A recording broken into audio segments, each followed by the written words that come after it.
If you have a general commercial facility, warehousing, offices, I would recommend doing an infrared scan maybe once a year.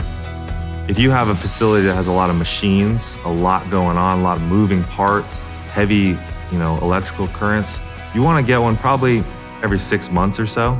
For a pretty large facility, you can do a preventative maintenance inspection within a couple days. And you can find things with infrared cameras and just visually inspecting all your electrical components that if you catch it then, it takes 10 minutes to fix.